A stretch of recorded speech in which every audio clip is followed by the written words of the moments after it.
आज के मुख्य समाचार। 2 साल पूरे होने पर नई योजनाएं लॉन्च करेगी सुक्खू सरकार। हाईकोर्ट ने 18 होटल बंद करने के दिए आदेश। विधायक रणधीर शर्मा ने सरकार पर निशाना साधा। हिमालयन ब्राह्मण समाज शिमला ने प्रेस क्लब शिमला में पत्रकार वार्ता करते हुए चर्चा करी। शिमला में आज राज्य स्तरीय बैंक समिति द्वारा आयोजित बैठक। शिक्षा मंत्री रोहित ठाकुर की वोकेशनल टीचर्स के साथ हुई बैठक। अब समाचार विस्तार से। हिमाचल प्रदेश सरकार के 2 वर्ष का कार्यकाल पूरा होने पर बिलासपुर में आयोजित होने वाली आभार रैली की तैयारियों के लिए कैबिनेट मंत्रियों की कमेटी बनाई जाएगी। आयोजन के प्रभारी नियुक्त किए गए राजस्व एवं बागवानी मंत्री जगत सिंह नेगी ने बताया कि जल्द कमेटी का गठन कर दिसंबर के पहले सप्ताह में बैठक की जाएगी। मंगलवार को राज्य सचिवालयों में पत्रकारों से बातचीत में नेगी ने कहा कि प्रदेश सरकार ने निर्णय लिया है कि 2 वर्ष का कार्यकाल पूरा होने का समारोह 11 दिसंबर को बिलासपुर में मनाया जाएगा। 2 साल पूरे होने पर कांग्रेस सरकार नई योजनाओं को भी लॉन्च करेगी। पुरानी योजनाओं से भी अवगत करवाया जाएगा। हर विभाग की सफल योजनाओं का प्रदर्शनी के माध्यम से प्रचार भी करेंगे। हिमाचल प्रदेश माननीय हाईकोर्ट ने राज्य सरकार के पर्यटन विकास निगम के 18 होटल बंद करने के आदेश जारी किए हैं। न्यायमूर्ति अजय मोहन गोयल ने यह आदेश जारी किए हैं। इन आदेशों में विख्यात चायल पैलेस सहित धर्मशाला का hotel Dhauladhar, long huts Manali, hotel Sarwari Kullu आदि शामिल है।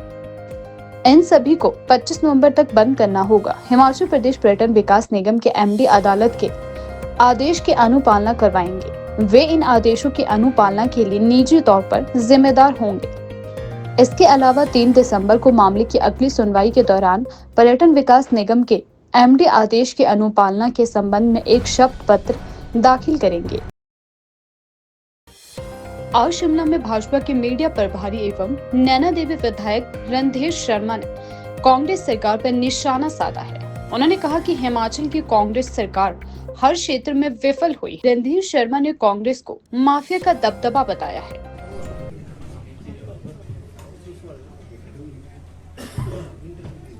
हिमाचल प्रदेश की वर्तमान कांग्रेस सरकार द्वारा लिए जा रहे फैसलों और माननीय उच्च न्यायालय द्वारा दिए जा रहे निर्णयों से ये साबित होता है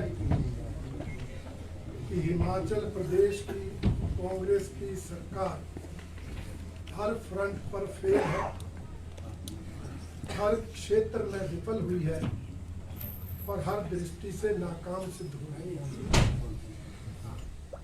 भारतीय जनता पार्टी लगातार आरोप लगा रही कि यह सरकार माफिया राज के दबाव में काम करती है। इस सरकार में माफियों का दबदबा है, चाहे बात खनन माफिया की हो, चाहे ड्रग माफिया की हो, चाहे वन माफिया की हो, चाहे भू माफिया की हो, और यहाँ तक कि इस सरकार के कार्यकाल में तो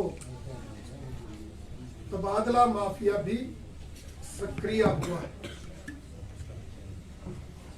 सरकार द्वारा लगातार दिए जा रहे संरक्षण के कारण प्रदेश माफियों के गिरफ्त में है। हमने ये भी कहा था कि खनन माफिया के सरगना कहीं और नहीं, हिमाचल प्रदेश के मुख्यमंत्री जी के विधानसभा क्षेत्र में है और उन्हें मुख्यमंत्री जी का संरक्षण मिलता है। पिछले कल एनफोर्समेंट डायरेक्टोरेट द्वारा की गई गिरफ्तारियों ने हमारे आरोपों को सत्य सिद्ध किया है। जो 2 गिरफ्तारियां हुई दोनों नादौन विधानसभा क्षेत्र से मुख्यमंत्री जी के चहेते। यही नहीं, ये खनन माफिया तो पूरे प्रदेश में पैर पसार रहा है। बात चाहे ऊना जिला की लीजिए, बात चाहे बद्दी ब्रोटीवाल नालागढ़ जिला की लीजिए, बात चाहे सिरमौर जिला की लीजिए, यहाँ तक कि कांगड़ा क्षेत्र में भी जो सीमावर्ती क्षेत्र है उसमें सरकार के कर्णधारों के संरक्षण में माफिया फल फूल रहा है और कई जगह तो सरकार के कर्णधार भी इसमें शामिल हैं। और इस विषय को लेकर खनन माफिया के दबाव में सरकार काम करती नजर आती है और कई ऐसे उदाहरण सामने आते हैं कि जब सरकार के उन माफियों को संरक्षण देने के आदेश कोई प्रशासनिक अधिकारी नहीं मानता तो विवाद भी खड़े होते हैं। परंतु यह सरकार इतनी माफिया राज के चंगुल में फंस गई है कि ये कोई भी कार्रवाई करने में नाकाम है। ड्रग माफिया किस तरह से शरेआम प्रदेश में अपने कारनामे करता है वो किसी से छुपा नहीं।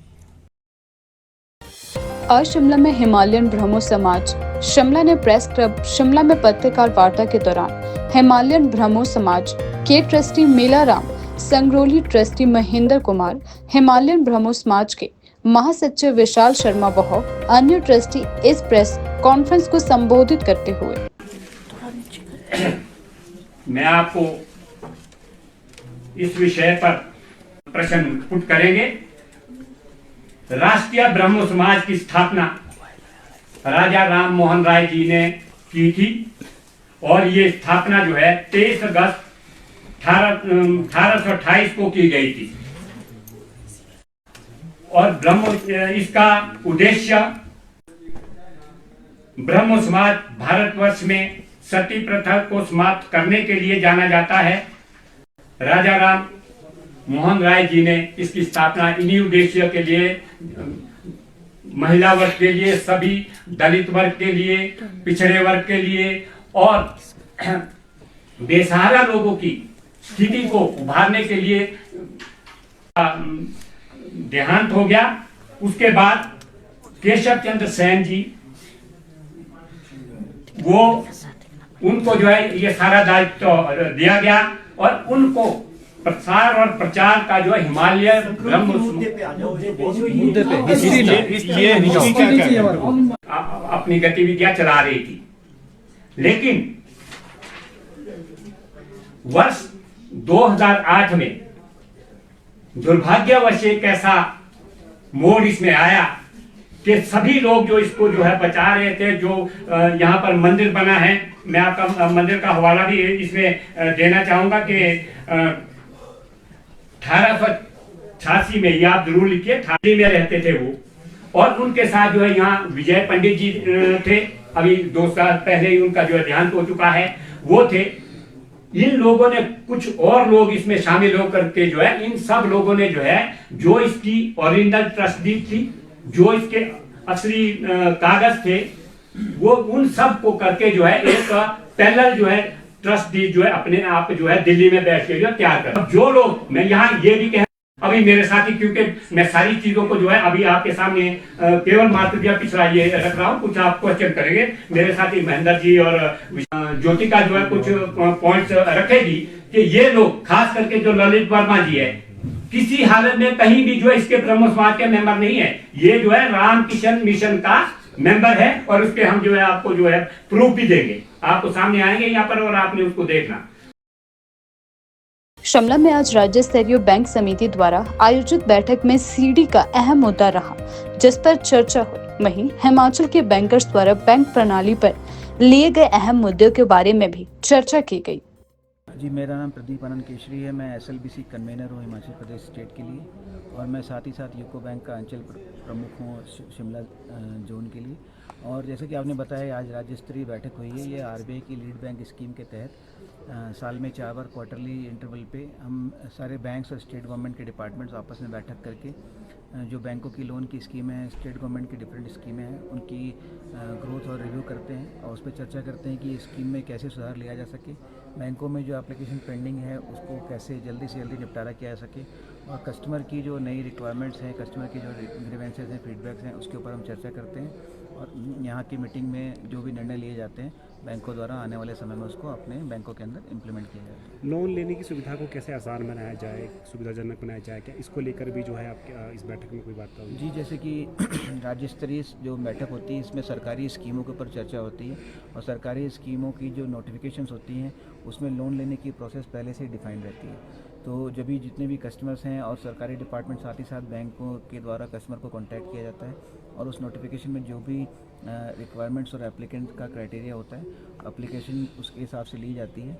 और सरकारी स्कीमों की एप्लीकेशन बहुत ही सिंपल होती हैं, डीआईसी के द्वारा निर्धारित की जाती हैं और कस्टमर में को बैंकों के द्वारा अलग अलग कैंपों के थ्रू कैंप्स कंडक्ट किए जाते हैं जहाँ पे हम उन्हें अवेयर कराते हैं कि क्या क्या डॉक्यूमेंट्स उन्हें सबमिट करने हैं लोन लेने के लिए। तो इस बैठक में जो है किन विशेष बिंदुओं को लेकर जो है वार्ता हुई है? जो आज सबसे ज़्यादा चर्चा हुई है वो हमारे स्टेट के सीडी रेशियो को लेके। सीडी रेशियो में एक अच्छी इम्प्रूवमेंट देखी गई है, जो 2 साल पहले 40% होता था अभी वो 47% हो गया है। और चीफ सेक्रेटरी सर ने हमें कहा है कि हम इसको इस तरह से प्रयत्न करें कि अगले मार्च 25 तक ही 50% तक पहुँचे। दूसरा जो हमारा एनुअल क्रेडिट प्लान है वो हमने 49% अचीव कर लिया है।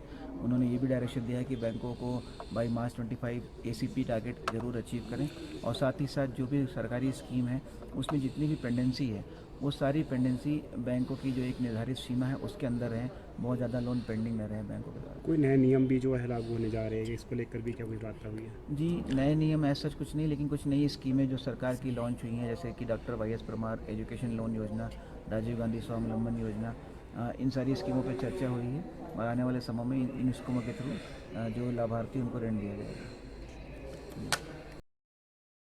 शिमला सचिवालय में आज शिक्षा मंत्री रोहित ठाकुर की वोकेशनल टीचर्स के साथ हुई बैठक। साथ ही कोर्ट में लंबित पड़े मामलों पर भी उन्होंने जानकारी दी है।